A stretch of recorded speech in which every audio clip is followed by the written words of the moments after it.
ဒီပြန်ရောင်းတိုင်းအခုလိုပြဿနာကိုလူတိုင်းမဖြစ်မနေဒီအချိန်မှာကြုံတွေ့နေကြရမယ်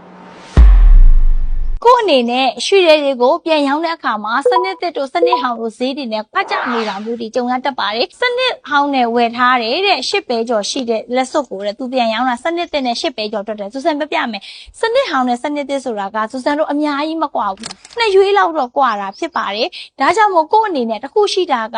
စနစ်ဟောင်းနဲ့ဝယ်ထားတဲ့ကြက်ပဲရွေချိန်ထားတဲ့ဟာတွေဆိုရင်တက်ပြန်ရောင်းတဲ့အခါမှာလည်းသူတို့ပြန်ဝယ်တဲ့အခါမှာစနစ်ဟောင်းနဲ့ပဲပြန်ချိန်ပေးကြတာများပါတယ်ဒါပေမဲ့တချို့တွေကကြတော့အဲ့လိုမဟုတ်ဘဲနဲ့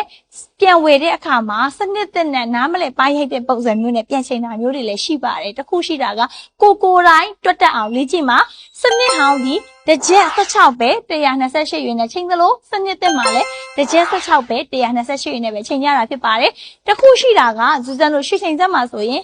MG1 ဆိုတာဒီစနစ်ဟောင်းဖြစ်ပြီးတော့ MG5 ဆိုတာဒီစနစ်တစ်ဖြစ်ပါတယ်အဲ့တော့ကို့အနေနဲ့စနစ်တစ်နဲ့ချိန်နေဆိုရင် MG5 လားစနစ်ဟောင်းနဲ့ချိန်နေဆိုရင် MG1 လားဆိုတာကိုကြည့်ပေးပါအဲ့လိုမှမဟုတ်ဘဲနဲ့အလေးချိန်တွေကကိုချိန်နေစီမှာကွာဟနေတယ်ဆိုရင်ဘာကြောင့်လဲဆိုတာကိုပြရပြီးကြောင်းလေးမေးပြီးတော့ရှင်းပြခိုင်းပါလို့မျှဝေပေးချင်ပါတယ်ရွှေနဲ့ပတ်သက်ပြီးတော့လေ့လာခြင်းနဲ့ဆိုရင်ဘောစုစံ page ကနေမှရွှေနဲ့ပတ်သက်တဲ့ပညာလေးတွေကိုအခမဲ့ဖြန့်ဝေပေးနေတာဖြစ်တဲ့အခါကျမှသေချာလေ့လာခြင်းနဲ့ဆိုရင်တော့အချိန်ပေးပြီးကြည့်ဖို့လိုအပ်ပါတယ်ကျေးဇူးတင်ပါတယ်